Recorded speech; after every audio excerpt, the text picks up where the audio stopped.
Welcome back, everybody, to some more MLB the Show 23 franchise. In today's video, we're going to be going over 10 players, specifically 10 pitchers, who you need to trade for in your franchise modes. And then later today, I will have a similar video, but with 10 hitters who you need to trade for.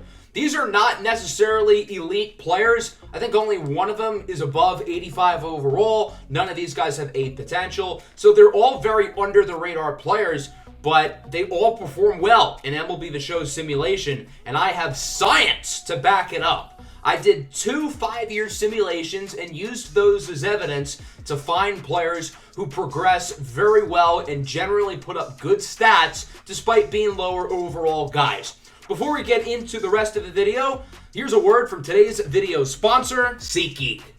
SeatGeek is a ticketing app that takes the confusion out of buying tickets. SeatGeek will number each seat on a scale of 1 to 10, with a higher number being in green, being a better deal. The best part is, if you use my code Octagonal Gaming, you can get $20 off your first order. Again, that's code Octagonal Gaming, spelled as it is on screen, all caps, no spaces, for $20 off of your first order. Thanks again to SeatGeek for sponsoring today's video, and let's get back to the episode. We're going to randomly decide the team here. It doesn't really matter who we use, and we end up landing on the Toronto Blue Jays. So what we're going to do is we're going to go over the players. We're going to trade for them, and I'm going to show you how easy it is to trade for these guys. And then we're going to go through the 5-year simulations and prove that these guys are real gems. Of the 10 pitchers, I have 5 starters, so you can build a whole rotation if you want, and then 5 relievers. The first player we're going to look at is Nasty Nestor Cortes Jr. of the New York Yankees. A rule of thumb when looking at pitchers is that hits per 9 and walks per 9 are the 2 most important per 9 attributes. If a pitcher has good ratings in those 2 categories, they're generally going to be good in the sim, and that certainly applies to Nestor Cortes Jr. Obviously, he was really good last year. He was an all-star. These trades aren't necessarily realistic. You got to keep that in mind. If you're looking for more realistic style of MLB the Show content, the Miami Marlins franchise that I started yesterday is largely based around realism, and we would not trade for a guy like Nestor Cortes Jr., and we certainly would not give up only this. Now, we are giving up a little bit here. Ricky Tiedemann is a pretty good prospect. Danny Jansen's a solid position player, but he is a backup. But ultimately, I think that's worth it for a guy like Nestor Cortes Jr. In the first long-term sim, he ended up doing solid. He really regressed towards the end, but if you look at his numbers in each season, very, very reliable. The second long-term sim, he really developed well. He is still an 84 overall at 33 years old, still with the Yankees. And if you look at his numbers, very consistent, very strong. 2.68 ERA in the first year, never above 3.5 after that. So for a guy who could be a number 2 or 3 starter, he's really solid. Jose Urquidy of the Houston Astros is also a really good option. Again, hits per 9 and walks per 9 are his best per 9 attributes. I think trading for him would be a little bit more realistic than, say, Nestor Cortes Jr., because Urquidy is a little bit more lower rated as a 76 overall. You don't have to give up as much. Nate Pearson and 2 C potential prospects will get the job done. Those are some decent hitting prospects. Aurelvis Martinez is pretty solid, but I think it's worth it for a guy who can be a very strong number 2 pitcher in your rotation who's continuing to only get better. In the first long-term sim, he's developed very well in 2.87.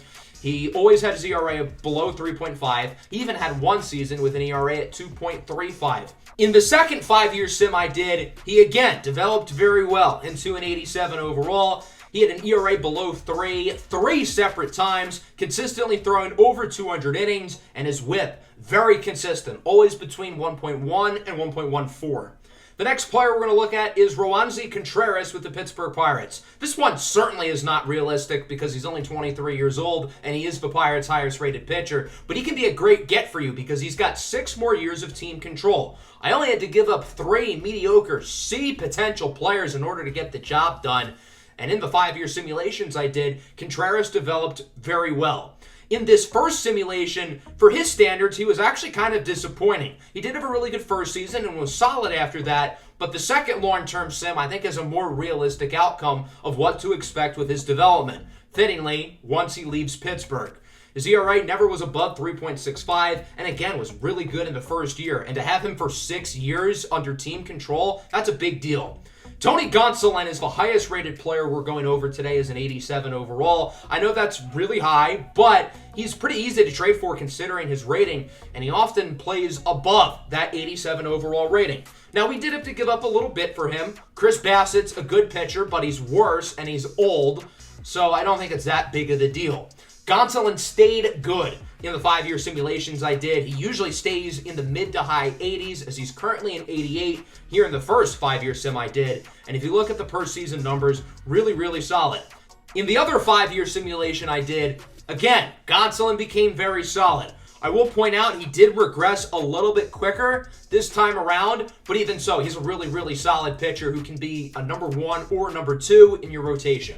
He will cost more in a trade package compared to some of the other guys we've gone over, but I think he's a little bit better as well. The last starting pitcher we're going to look at is Cal Quantrill with the Cleveland Guardians. Again, hits per 9, solid. Walks per 9, very good.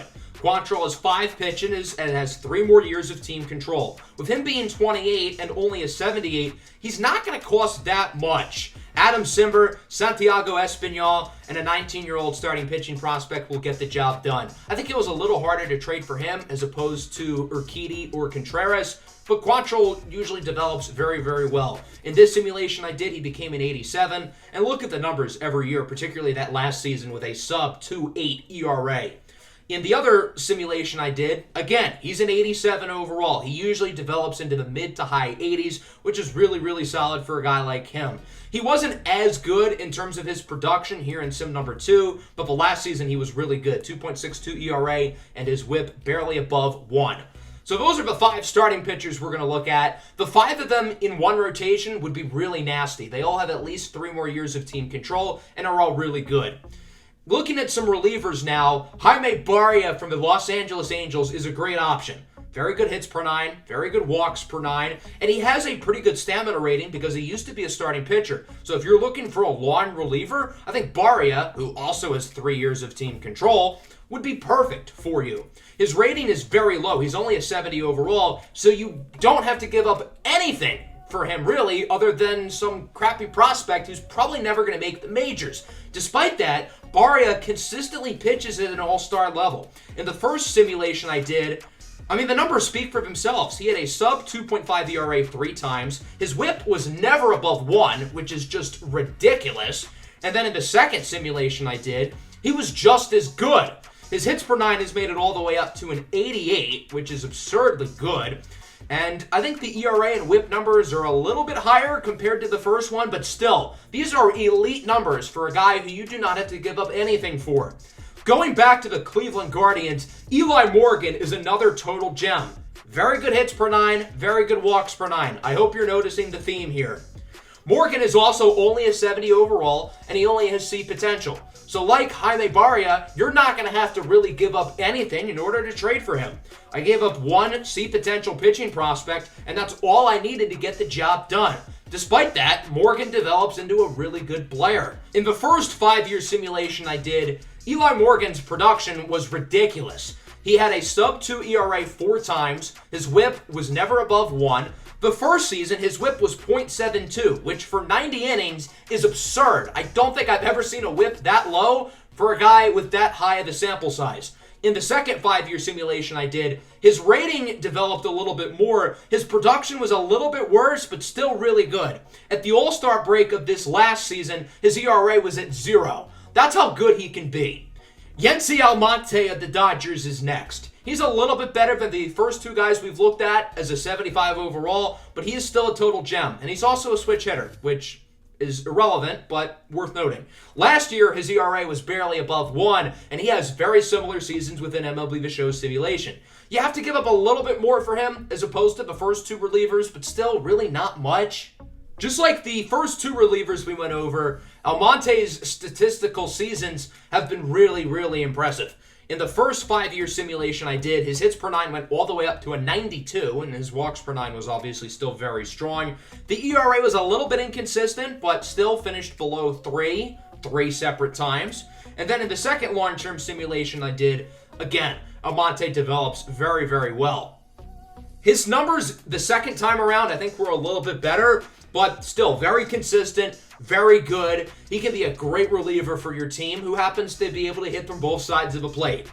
The next guy we're going to look at is Adbert Alzolay with the Chicago Cubs. He has 65 stamina, so not only is that good enough to be a long reliever, but I think that's enough if you want to put him in the rotation that he'd be able to hold up as a starting pitcher. He's only a 70 overall, so again, he's going to cost pretty much nothing. You're going to give up one pretty bad prospect for 4 years of team control on a great bullpen arm. I will say in the first long-term simulation, he didn't really develop that well. However, I think this is really the low end of what to expect. He had one season with an ERA around 5, but other than that was pretty solid. The second long-term sim, however, he developed really well. He jumped up to an 80 overall, and I think this is realistically what you should be hoping for with Adbert Alzolay. During the 5 years, he only finished with an ERA above 3 just once. His whip was usually below 1.1. And then the last reliever we're going to go over is Camilo Doval with the San Francisco Giants. We know Doval very well on this channel from our Cleveland Guardians franchise last year. Now, Doval is a lot better than the other relievers that we've gone over. He's younger, he has higher potential, but I think he's got more upside than those guys to be really good. If you would rather someone who's steady, consistent 2.5 ERAs, so you don't have to give up a whole lot for, then maybe some of the other relievers are going to be your cup of tea. But if you'd rather get a true traditional closer who's going to develop into at least the high 80s, then I think Camilo Doval might be your guy. You really don't have to give up that much for him. In the first 5-year simulation I did, he became a 90 overall. His potential jump up to an A. And as you can see here, the numbers are really, really good, particularly within the first 3 years. But even the last 2, very, very solid. He consistently finished with high save numbers as well. In the second simulation I did, not as good, but still pretty solid. He throws gas. He has a nasty breaking ball. His cutter is ridiculously nasty. So there you go. Those are the 10 pitchers, 5 starters, 5 relievers. And if you trade for those 10 guys without really giving up anything super notable, you can have a really good pitching staff. The rotation would be phenomenal. The bullpen would be very good. You might want to fill out with 1 or 2 more guys, but there are really good relievers in this game who are low rated, like Eli Morgan and Jaime Barria and others. So that's going to wrap up the video. Again, there's going to be a part 2 later today where I go over 10 hitters who you should trade for in your MLB the Show 23 franchises. Make sure to leave a like and subscribe to the channel if you are new. Peace out.